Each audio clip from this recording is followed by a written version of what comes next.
Hinimok ni Senate Minority Leader Alan Peter Cayetano si Senator Panfilo Ping Lacson na personal na magtungo sa Taguig City upang makitang direkta ang mga proyekto sa halip na umasa lamang sa mga dokumento at litrato.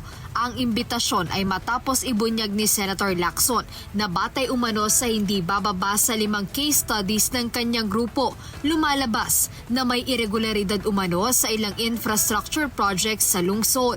Kabilang dito ang paulit-ulit na paggamit ng iisang larawan para sa billing at koleksyon ng pondo, kung saan binabago lamang umano ang mga petsa at ilang detalye habang nananatiling magkapareho ang Department of Public Works and Highways o DPWH geotagging data. I will continue to invite not only Senator Lacson, not only his staff, but everyone.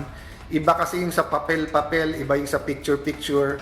Tignan nyo yung budget, pumunta kayo sa lugar, makikita nyo yung nandyan talaga yung project at magaganda. Agad namang sinagot ni Senator Lacson ang paanyaya ng kapwa niya senador.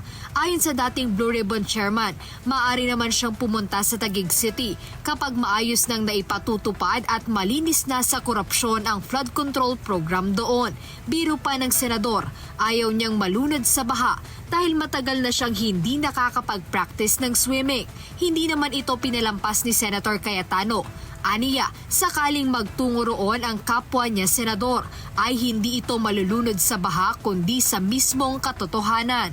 So sabi ko, pumunta na lang siya or kung sino man gustong pumunta para makita, di ba, apples to apples talaga. Ito yung pondo, ito yung project.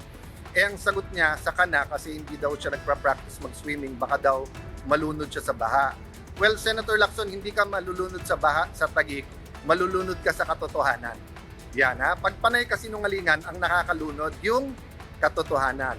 Bukod dito, iginiit pa ng Minority Leader na malaki na ang ipinagbago at bumuti ang sitwasyon sa pagbaha sa Taguig sa nakalipas na 30 hanggang 40 taon. Hindi ka malulunod sa baha dito. I mean, barring 10 days of rain or an extraordinary rainfall na may mabara. Kasi kahit pa paano, compared to the other Metro Manila cities, flash flood or certain areas na lang po. But I continue to invite everyone, see the beauty of Taguig. Sa kabila ng patuloy na palitan ng pasaring ng 2 senador, kinumpirma na ni Ombudsman Crispin Remulla noong Biyernes, July 31 na natanggap na nila ang mga dokumentong may kaugnayan sa infrastructure project sa Taguig City. Ayon kay Ombudsman Remulla, kasalukuyan na nilang sinusuri ang mga nasabing ebidensya. Jed Neresina, UNTV News and Rescue.